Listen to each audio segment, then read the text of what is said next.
Hello, fellas and ladies. It's time to continue with TIFF.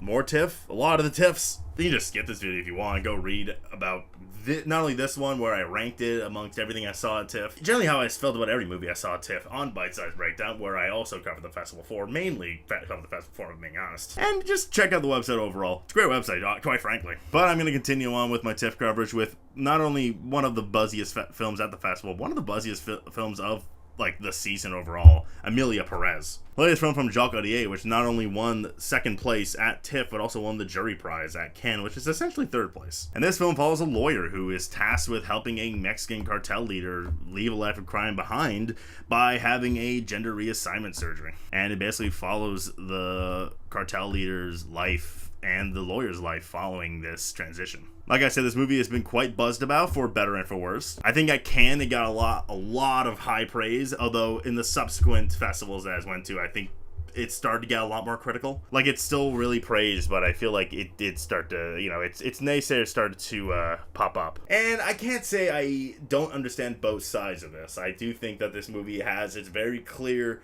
like, ups and very clear downs. But overall, I did really enjoy my experience watching this movie, even if I do have some pretty clear faults with it. I think this movie is very obviously ambitious. This movie is essentially an epic that takes place over several years. And this movie mixes and matches many different genres. At one point, it's a crime thriller. It's very much like a family drama. It's a musical through and throughout. And I never got, like, overwhelmed by the movie. Even though there's a lot going on, I never felt that this movie, you know, didn't have its head in the right place, even if it did get unfocused at times. I admire this movie for taking the swings that it took. Not every single swing landed, but the ones that did really enthralled me. I think Jacques Audier had a very clear vision with this movie. And I can honestly say that, like, a lot of what didn't work just kind of came down to it was a bad idea and not he just fucked around. This movie also won the Best Actress prize at Cannes for the performances of Carla Sofia Gascon, Zoe Saldana, Selena Gomez, and Adriano Paz, so I'm willing to talk about all four of them. Carla Sofia Gascon was easily my standout of the film. I thought she was very excellent. Her emotional beats, her angry beats, or every beat that she does lands very well. Zoe Saldana is a very enthralling presence. She basically is a co-lead with Carla Sofia Gascon. If anything,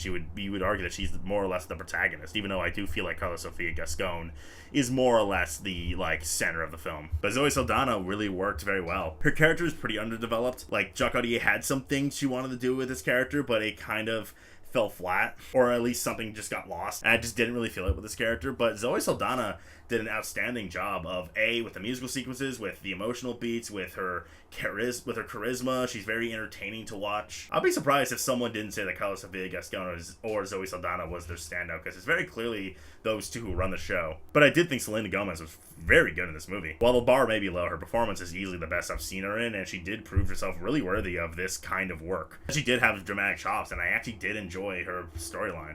Also, shout out to Adriano Paz for her very small role, but very endearing role. I think her storyline with Carla Sofia Gascon kind of sucked, but like Zoe Saldana, I feel like Adriano Paz really filled a lot of holes that the writing didn't really let her fill. The first half of this movie is very intriguing. It sets up this weird kind of experience very well with a very interesting tone. The musical sequences worked a lot. I like the energy in each of them. Some of them stood out more than others. There's one in like a dinner gala that is like the most permeated in my head. I think some music is very forgettable, that said. Like, some moments stick out not because of the music, but because of how they were done, like a sequence with Carla Sofia Gascon and her daughter that really probably the most emotionally effective in the movie, if I'm being frank. But the music itself is pretty forgettable. Again, there's a couple songs I remember. One of them was really goofy, like one about rhinoplasty. There's a sequence with Selena Gomez's character where a creative decision by Jacques Audier kind of ruins everything. That's kind of my issue with a lot of this movie, is that Jacques Audier, when the creative decisions miss, they fucking miss. And this movie can get really messy with those. But we end up jumping back and forth between things that just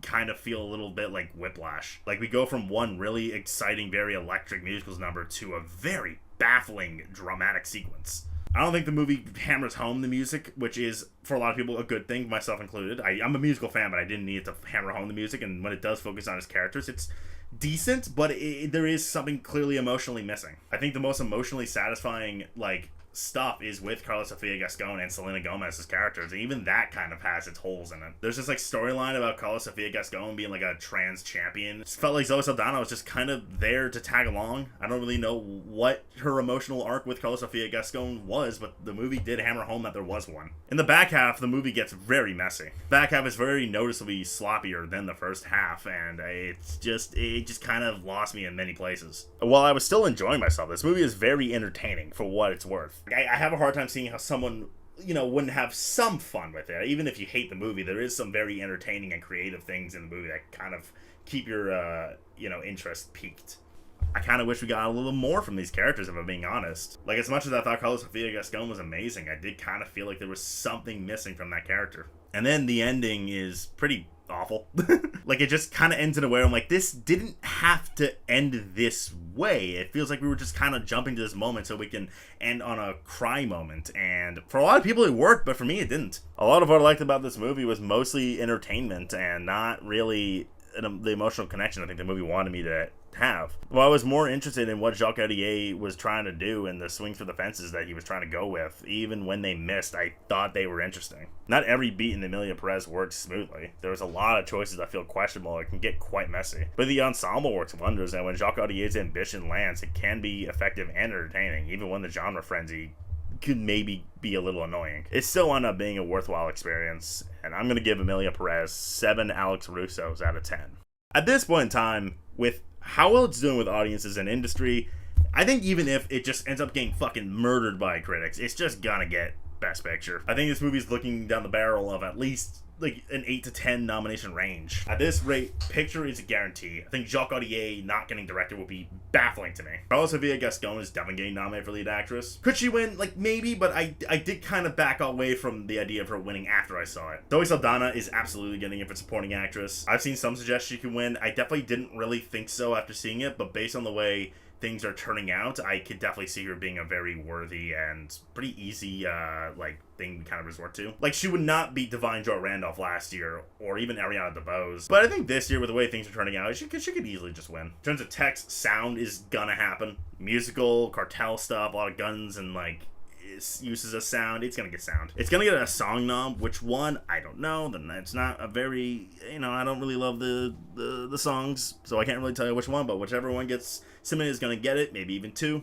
But I'll just say 1 is guaranteed for now. That's 7 right there, and it's gonna get international feature. And it's gonna win international feature, let's just face it. What happens after that is a little dicey. I think Selena Gomez is pretty settled for a nomination. Like, could something go south and she gets replaced? Maybe, but she's gonna get, Globes are gonna go for her, Critics' Choice gonna go for her, SAG's gonna go for her, and if that happens, BAFTA's gonna go for her. BAFTA's gonna go nuts for this movie. I don't really see why they would snub Selena Gomez, and that's 4 precursors right there. That's why I'm not predicting a snub. Is there a world where things go south for her? Perhaps, but at this point in time, I feel pretty good about her getting in. Could it get some random nominations here and there? I don't know. There is the people who are giving it justifiable criticism. I don't think they're gonna be as vocal, but they do exist. Screenplay could happen, but I feel like that could miss due to it being the criticized aspect. I don't think it has to get cinematography. It doesn't have to get things like production and costume design.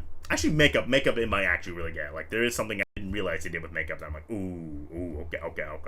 It could get score, but it doesn't need it. It's a lot of that with Emilia Perez when it comes to text outside of sound and song and shit. But at the same time, I feel like if you're questioning this movie, I feel like you're just kind of doing it because you don't want it to get stuff. I haven't really seen why it would miss 2 supporting actress songs, why Selena Gomez wouldn't get in. I haven't really seen the evidence for it. Because right now it's looking like it's gonna find a really strong audience when it comes out on Netflix. So at this point in time, I think it's safe to say that Emilia Perez, well, it will not win Best Picture. It will not win. I've seen some people float it. That's not gonna happen. But I think it's gonna firmly stay in that top 5 all year, because I think Jacques Audier is gonna get DGA even, and BAFTA's gonna go hard for it. I think it's safe to say that Emilia Perez is one of our strongest Oscar players this year. Alright, that is it.